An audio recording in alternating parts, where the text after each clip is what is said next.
بسم اللہ الرحمن الرحیم۔ یہاں تک کہنے کے بعد خلیل بن اسحاق جب رکا تب اس کی طرف بڑے غور سے دیکھتے ہوئے عامر بن مسعود کہنے لگا، ابن اسحاق، کسی مصیبت کسی ابتلا میں نہ پھنس جانا۔ تمہارے پاس کیا ثبوت ہے کہ وہ بنو امیہ کی شہزادی ہے؟ ہو سکتا ہے اس کا تعلق کسی اور خاندان سے ہو اور اس کی شکل اس لڑکی سے ملتی ہو۔ مسکراتے ہوئے خلیل بن اسحاق نے نفی میں گردن ہلائی اور کہنے لگا، ایسا ہو ہی نہیں سکتا۔ میرا حافظہ، میری قوت یادداشت دھوکہ نہیں کھا سکتی۔ جو کچھ میں دیکھتا ہوں بالکل درست ہے۔ اب میں یہ جاننے کی کوشش کروں گا کہ یہ لڑکی محمد بن اشد کے ہاتھ کیسے لگی۔ میں جب اس لڑکی کا پیچھا کرنے گیا تو محلے کے کچھ لوگوں سے میں نے بات کی۔ میں نے یہ بہانہ کیا کہ میں ایک دمشقی تاجر ہوں۔ ان گھروں کے لوگ میرے پاس سے کچھ سامان لے کر آئے ہیں۔ کچھ خواتین خریدا ہوا سامان میرے پاس بھول آئی ہیں۔ میں ان کا وہ سامان انہیں پہنچانا چاہتا ہوں۔ بس اسی گفتگو کے سلسلے میں نے اس لڑکی سے متعلق تفصیل بھی حاصل کر لی۔ آس پاس کی رہائش رکھنے والوں میں سے ایک نے مجھے بتایا کہ اس لڑکی کا تعلق دراصل جرجان شہر سے ہے۔ جرجان شہر میں اس سرائے کا ایک مالک ہے، نام اس کا سالم بن تمازر ہے۔ کہنے والے نے مجھ سے کہا کہ یہ لڑکی سالم بن تمازر کی بیٹی ہے۔ یہاں تک کہنے کے بعد خلیل بن اسحاق رکا، پھر اپنے ساتھی عامر بن مسعود کو مخاطب کر کے کہنے لگا، ابن مسعود، کہنے والا جو مرضی کہتا رہے، لیکن میرا دل یہ کہتا ہے کہ یہ لڑکی 100% آخری امی خلیفہ مروان بن محمد کی بیٹی ہے۔ اس کا کسی طور جرجان کے کسی سرائے کے مالک سے تعلق نہیں ہے، نہ وہ اس کی بیٹی ہے۔ ہاں، میں اس بات کو تسلیم کرتا ہوں کہ یہ ان دنوں محمد بن اشد کی بیوی ہے، لیکن اب میں نے یہ سراغ لگانا ہے کہ یہ جرجان کی سرائے کے مالک سالم بن تمازر کی بیٹی کیسے بن گئی۔ اس کے بعد میں حرکت میں آؤں گا اور پھر تم دیکھنا اس لڑکی کے حوالے سے میں کیسی قدر و منزلت حاصل کرتا ہوں۔ یہاں تک کہنے کے بعد خلیل بن اسحاق رکا، تب عامر بن مسعود خوب غصے کا اظہار کرتے ہوئے کہنے لگا، ابن مسعود، میں سوچ بھی نہیں سکتا تھا کہ تم اس قدر گراوٹ میں چلے جاؤ گے، اس قدر پستی اور ذلت کا شکار ہو جاؤ گے۔ اگر وہ لڑکی آخری امی خلیفہ مروان بن محمد کی بیٹی ہے تو اس میں حرج اور گناہ کی کیا بات ہے؟ کیا بنو امیہ سے تعلق ہونا جرم کی بات ہے؟ ابن اسحاق، تم اپنے آپ کو خونی دلدل اور موت کی کچھار کی طرف لے جانا چاہتے ہو۔ سنو، مال دولت کی ہوس اور ہرس میں ایک لڑکی کی جان، اس کی عزت، اس کی عصمت اور آبرو کے ساتھ کھیل جانا چاہتے ہو؟ تف ہے تمہارے مسلمان ہونے پر۔ سنو، اگر تم نے اس کھیل کو جاری رکھا تو پھر یاد رکھنا میرا تمہارے ساتھ کوئی تعلق نہیں ہوگا۔ اب تک جو ہم نے لین دین کیا ہے اس کا حساب ہوگا اور میری تم سے علیحدگی ہوگی۔ ہم تاجر ہیں مال اسباب کے، لڑکیوں کی عزت، ان کی عصمت، ان کی عزت کے سوداگر نہیں ہیں۔ یہاں تک کہنے کے بعد عامر بن مسعود جب خاموش ہوا تب خلیل بن اسحاق چبھتے ہوئے انداز میں اس کی طرف دیکھتا رہا، پھر طنزیہ انداز میں کہنے لگا، دیکھو، ان دنوں حکومت بنو عباس کی ہے۔ تیری گفتگو سے میں یہ اندازہ لگاتا ہوں کہ تو بنو امیہ کے حق میں اور بنو عباس کے خلاف ہے۔ اس پر عامر بن مسعود نے سر کو جھٹکا، کہنے لگا، تیری یہ گفتگو بالکل ہی موضوع سے ہٹ کر ہے۔ میں نہ بنو امیہ کا حامی ہوں، نہ بنو عباس کا، نہ بنو ہاشم کا۔ یاد رکھنا، ان سب کا مطمع نظر صرف حکومت ہے۔ مسلمانوں کی بہتری سے انہیں کوئی سروکار نہیں۔ اس کا ثبوت تو میں تمہیں بعد میں مہیا کروں گا کہ یہ سب لوگ کیسے صرف حکومت ہی چاہتے ہیں، خواہ اس کے لیے انہیں ہزاروں مسلمانوں کو ہی موت کے گھاٹ کیوں نہ اتروانا پڑے۔ لیکن خلیل بن اسحاق، تم میرے پرانے دوست، میرے پرانے شناسہ ہو۔ اگر حق کی بات سننا ہی چاہتے ہو تو پھر میرے خیال میں بنو امیہ کی خلافت بنو عباس سے بہت اچھی، بہتر اور زیادہ پسندیدہ تھی۔ اب تم اس کی وجہ پوچھو گے تو ذرا مجھ سے تفصیل بھی سن لو۔ یہ میں تفصیل تم سے اس لیے کہنا چاہتا ہوں کہ جو ارادہ تم کر چکے ہو سکتا ہے مجھ سے تفصیل جاننے کے بعد تم اپنے اس ارادے سے باز آ جاؤ اور کسی نئی مصیبت اور ابتلا میں نہ پڑو۔ خلیل بن اسحاق، میرے بھائی، سنو، خلافت بنو امیہ کا جہاں تک تعلق ہے تو یہ خلافت ایک فاتح اور ملک گیر سلطنت تھی، اور اس کے زمانے میں عرب قوم فاتح اور تمام اقوام مفتوح سمجھی جاتی تھیں۔ عربوں میں مذہبی جوش موجود تھا اور قرآن کریم اور سنت رسول صلی اللہ علیہ وسلم کے سوا کوئی قانون ان کے لیے واجب تعمیل اور نافذ فرمان نہ ہو سکتا تھا۔ مسلمان اگر آپس میں لڑتے بھی تھے مگر ان لڑائیوں اور چڑھائیوں کے باوجود عرب، شام، مصر، عراق وغیرہ اسلامی ممالک میں باشندوں کی عام زندگی اور قیام امن کسی پیچیدہ نظام کے خواہاں نہیں تھی۔ خلیفہ اہم امور میں مشورہ لے لیتا تھا مگر مشورہ لینے کے لیے وہ مجبور بھی نہ تھا۔ خلیفہ کو بلا طلب مشورے دیے جاتے تھے اور بسا اوقات اسے وہ منظور بھی کرنے پڑتے تھے۔ حکومت میں عام طور پر عربی سادگی موجود تھی، معمولی بدو خلیفہ تک پہنچ سکتے تھے اور بادیہ نشینوں کی طاقت لسانی کو خلیفہ کا روب حکومت مطلق کم نہیں کر سکتا تھا۔ خلیفہ صوبوں اور ولایتوں کی حکومت پر اپنے نائب مقرر کر کے بیچتا تھا اور ان کو اس صوبہ یا ولایت میں کامل شاہانہ اختیارات حاصل ہوتے تھے۔ خلیفہ جس طرح تمام عالم اسلام کا فرمان رواں تھا، اسی طرح وہ تمام عالم اسلام کا سپہ سالار بھی ہوتا تھا۔ صوبوں اور ولایتوں کے عمل اپنے صوبوں کے بادشاہ بھی ہوتے تھے اور سپہ سالار بھی، وہی مذہبی پیشوا اور نمازوں کے امام بھی ہوتے تھے اور وہی قاضی و قضا بھی۔ خلیفہ کو بھی جب کسی مذہبی مسئلے کی نسبت شک ہوتا تو علماء اور فقہاء سے دریافت کرنے میں مطلق عاری نہ ہوتا۔ اس طرح عاملوں اور والیوں کو بھی علماء اور فقہاء سے استدلال کرنا پڑتا تھا۔ بعض اوقات صوبوں میں ایک عامل یعنی حاکم مقرر ہوتا تھا اور اس کے ساتھ ہی دوسرا قاضی دربار خلافت سے مقرر ہوتا تھا۔ عامل کا کام ملک میں انتظام قائم رکھنا، لشکر کشی کرنا، دشمن کی مدافعت کے لیے آمادہ رہنا، رعایا کی حفاظت کرنا اور محاصل ملکی وصول کر کے بیت المال میں جمع کرانا ہوتا تھا، اور قاضی کا کام حدود شرعیہ کو جاری کرنا، منصفی کی خدمات انجام دینا اور احکام شرع کی پابندی کرانا ہوتا تھا۔ قاضی عامل کا محکوم نہ ہوتا تھا۔ بعض اوقات عامل اور قاضی کے علاوہ قانون بھی دربار خلافت ہی سے جدا مقرر ہوتا تھا، جس کے متعلق تمام مالی انتظام ہوتا تھا۔ اس حالت میں عامل صرف سپہ سالار لشکر ہوتا تھا۔ غرض خلافت بنو امیہ میں سادگی زیادہ تھی۔ شرعی قوانین سے تمام عدالتی دقتوں کو رفع کر دیا جاتا تھا اور رعایا عدل و انصاف کی وجہ سے بہت خوشحال، آسودہ اور پرسکون تھی۔ ان کے دور میں رعایا سے نامناسب ٹیکس یا محصول لیا جاتا تھا، نہ سلطنت کے انتظامات کو چلانے کے لیے زیادہ مال خرچ کرنا پڑتا تھا۔ خلیفہ تمام اسلامی دنیا کا روحانی پیشوا سمجھا جاتا تھا اور دنیاوی شہنشاہ بھی، اس لیے مسلمانوں کی سلطنت میں امن و امان قائم کرنے میں بڑی آسانی ہوتی تھی۔ کوئی باقاعدہ وزارت کا عہدہ نہ تھا، ضرورت کے وقت ہر شخص وزارت کا کام سر انجام دے سکتا تھا۔ یہاں تک کہنے کے بعد عمر بن مسعود رکا اور گھورنے کے انداز میں خلیل بن اسحاق کو مخاطب کر کے کہنے لگا، اب ذرا بنو عباس کی طرف آؤ۔ خلافت عباسیہ میں عربوں کے سوا ایرانیوں کو زیادہ حقوق ملنے لگے اور تم دیکھتے ہو کہ بتدریج مفتوح قوم کا اقتدار عرب فاتحین سے بھی بڑھ گیا ہے، اسی لیے انتظام ملکی میں پیچیدگیاں واقع ہو رہی ہیں۔ اگر عرب ایرانی سب کو احکامی اسلام کے موافق مساوی درجہ رکھا جاتا ہے اور حقیقی مساوات قائم ہوتی ہے تو بنو امیہ کے زمانے میں بھی زیادہ سادگی اور خوبی سلطنت میں نمایاں ہو سکتی ہے، مگر بدقسمتی سے اب بنو عباس کی خلافت میں ایسا نہیں ہو رہا۔ تم دیکھتے ہو کہ بنو عباس کے دور میں عربوں اور ایرانیوں کے درمیان رقابت، مخالفت اور عداوت دن بدن بڑھتی جا رہی ہے، جس کا سب سے بڑا سبب یہ ہے کہ ایرانیوں کو بنو عباس عربوں پر فضیلت دینے لگے ہیں اور ایرانی معاشرت نے عربی روایات اور سادگی کو حقارت کے ساتھ رد کر دیا ہے، اور اسی کا نتیجہ یہ ہوا کہ خلافت اسلامیہ کو ایسی پیچیدگیوں میں مبتلا ہونا پڑ رہا ہے جس سے اس کا اعتبار اور اقتدار بتدریج کم ہوتا چلا جائے گا۔ یہاں تک کہنے کے بعد عمر بن مسعود کو خاموش ہو جانا پڑا، اس لیے کہ اعتراض کرتے ہوئے خلیل بن اسحاق بول اٹھا، میں تمہارے ان الفاظ سے اتفاق نہیں کرتا۔ کیا تم ایسی کوئی مثال دے سکتے ہو جہاں بنو عباس نے ایرانیوں کو عربوں پر فضیلت دی ہو؟ میں کیونکہ خود عرب ہوں، تم بھی عرب ہو، لہٰذا کم از کم میں تو یہ محسوس نہیں کرتا۔ خلیل بن اسحاق کے ان الفاظ کے جواب میں غصے کا اظہار کرتے ہوئے عمر بن مسعود کہنے لگا، سب کچھ جانتے ہو پھر بھی معصوم بنتے ہو۔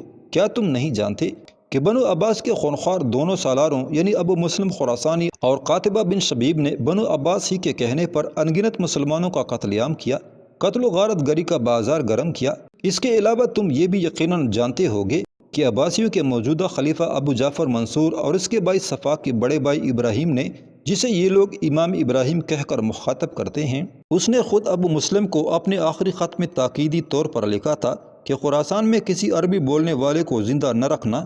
اس سے اس کا مدعا یہ تھا کہ بنو امیہ کے طرفدار لوگ خراسان میں ہی وہی عرب قبائل تھے جو فاتحانہ خراسان میں سکونت رکھتے تھے۔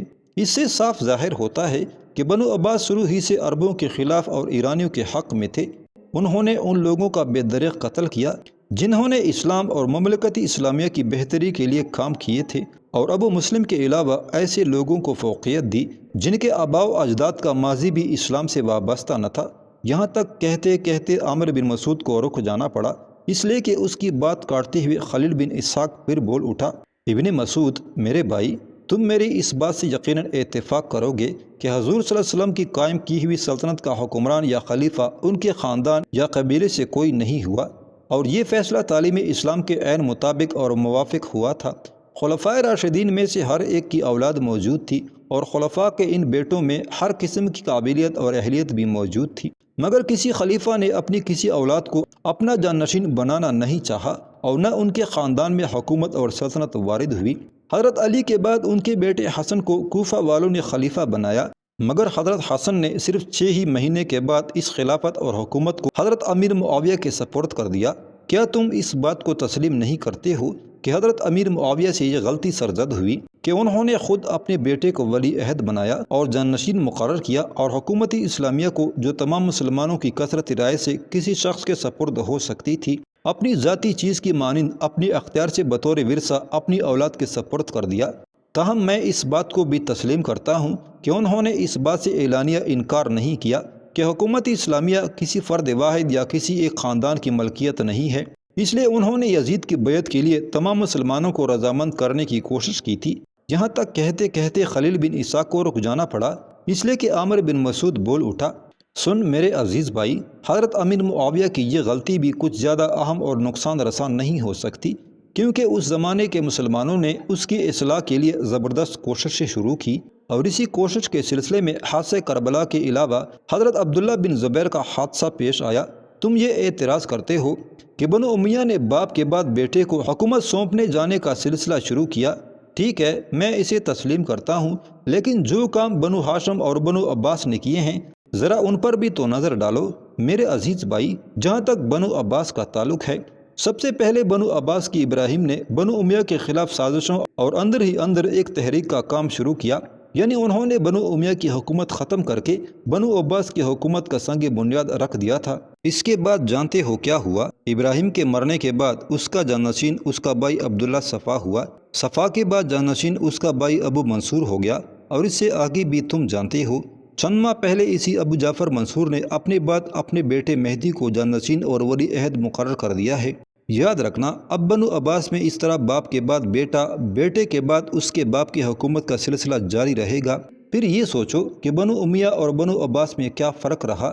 بنو عباس کے پہلے خلیفہ ابو عباس عبداللہ کو صفا اس لیے کہا جاتا ہے کہ وہ خون ریزی کا بڑا ماہر تھا۔ اس کو صفا کا لقب بھی اس لیے دیا گیا تھا کہ انتہا درجے کا سفاک تھا، خون بہانے میں اسے لطف آتا تھا، اور اس کے اعمال بھی خون ریزی میں بڑے مشتاق تھے، جن میں ابو مسلم خراسانی سر فہرست نظر آتا ہے۔ خلیل بن اسحاق میرے بھائی، بنو عباس نے جو اپنے خاندان کی حکومت قائم کی ہے، تو یہ حکومت ہزارہا مسلمانوں کی لاشوں پر قائم کی گئی ہے۔ کیا تم اسے درست اور جائز سمجھتے ہو؟ اب ذرا بنو ہاشم کا بھی احوال دیکھو۔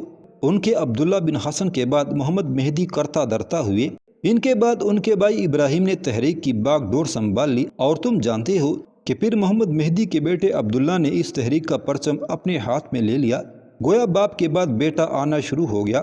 یہی عبداللہ تاریخ کے اوراق میں عبداللہ اشتر بن محمد مہدی کہلاتا ہے۔ خلیل بن اسحاق، تیرے ذہن سے یہ ساری باتیں محو ہو گئیں؟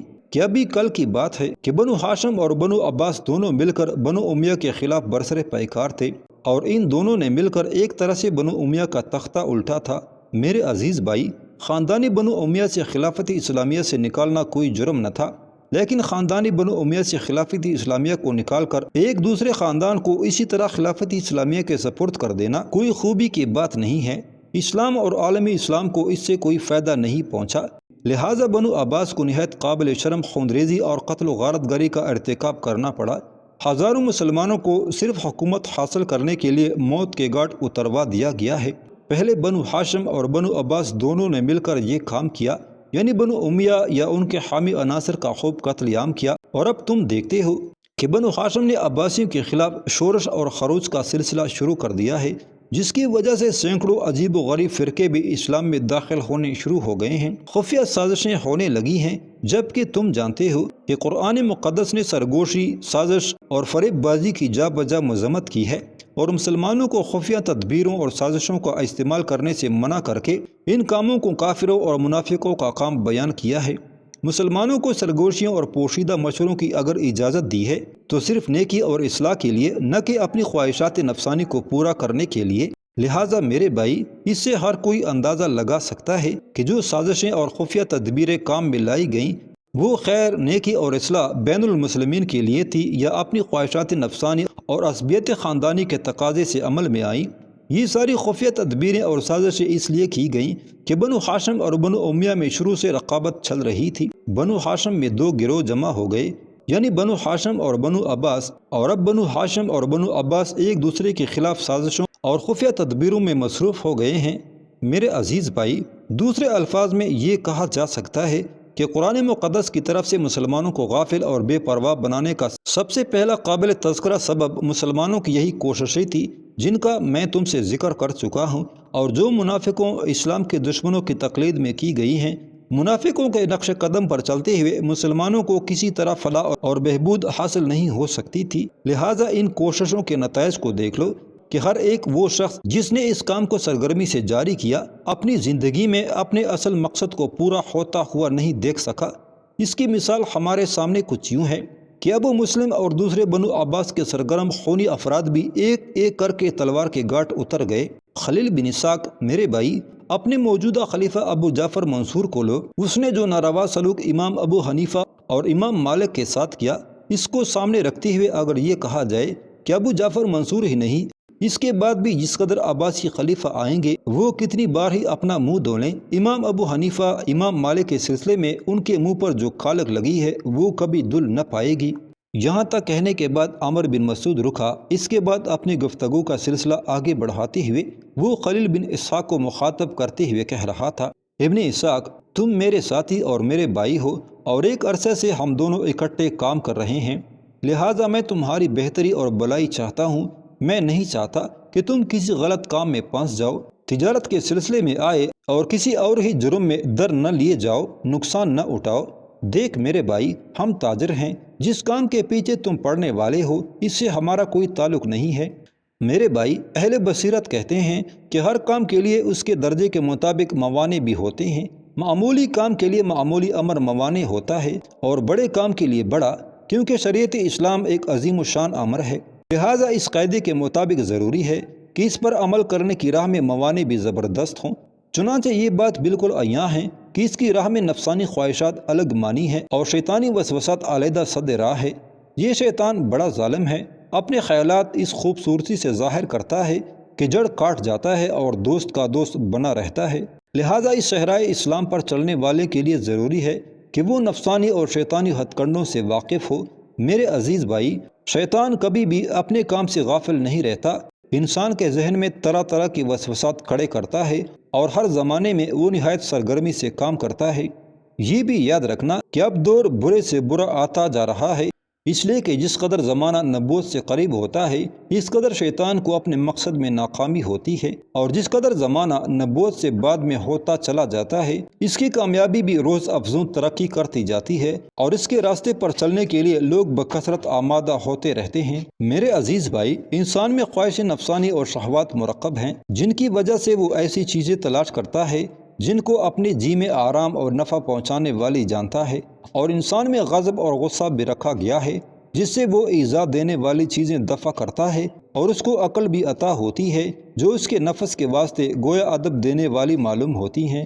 میرے بھائی، کسی چیز کے لالچ اور ہرس ہوس کے پیچھے ناحق پڑ جانا بھی ایک طرح سے شیطان کے نقش پا کی پیروی ہے۔ دیکھ میرے عزیز بھائی، تو نے جس لڑکی کا تعاقب کیا میرے خیال میں وہ ناحق تھا۔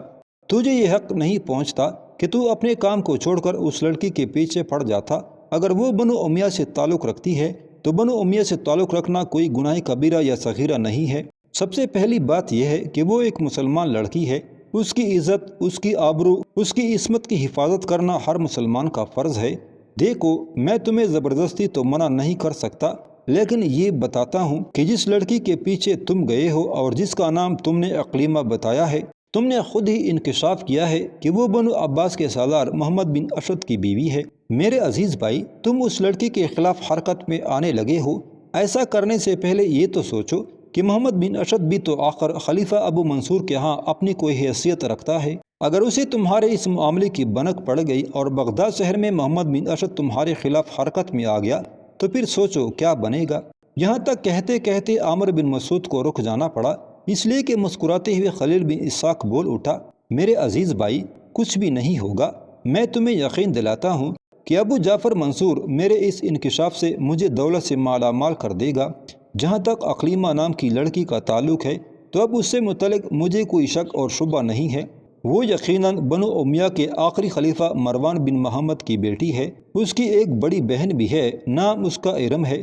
میں نے ان دونوں کو ایک بار نہیں کئی بار دمشق میں دیکھ رکھا ہے اور اسے پہچاننے میں ذرا بر بھی غلطی پر نہیں ہوں، لہٰذا اب میں وقت ضائع نہیں کروں گا۔ کہیں ایسا نہ ہو کہ میرے اس معاملے کی بنک اسے پڑ جائے اور وہ یہاں سے کھسک جائے۔ میں ابھی تھوڑی دیر تک کسی درمیانی راستے کا انتظار کیے بغیر قصر خلافت کا رخ کرتا ہوں۔ اس سلسلے میں خلیفہ منصور سے بات کرتا ہوں اور اقلیمہ کی حقیقت اور اصلیت سے آگاہ کرتا ہوں، پھر دیکھنا خلیفہ مجھے کیسے نوازتا ہے، اس لیے کہ بنو عباس بنو امیہ کے کسی بھی فرد کو زمین پر چلتا پھرتا نہیں دیکھنا چاہتا۔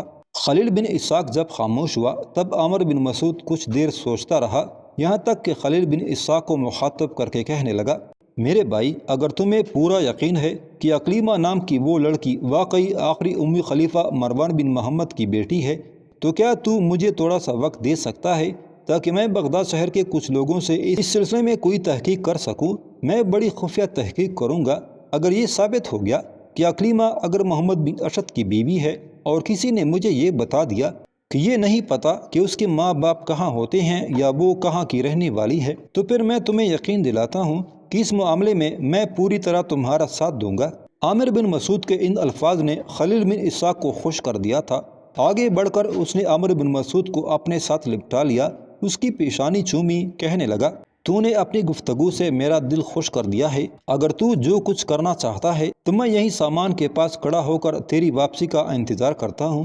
خلیفہ ابو جعفر منصور کی طرف سے اقلیمہ کے سلسلے میں ہمیں انعام کی صورت میں جو ملے گا، عامر بن مسعود، ہم دونوں اسے آپس میں آدھا آدھا تقسیم کر لیں گے۔ عامر بن مسعود منہ سے کچھ نہ بولا، اسبات میں گردن ہلائی، پھر وہ وہاں سے ہٹ گیا تھا۔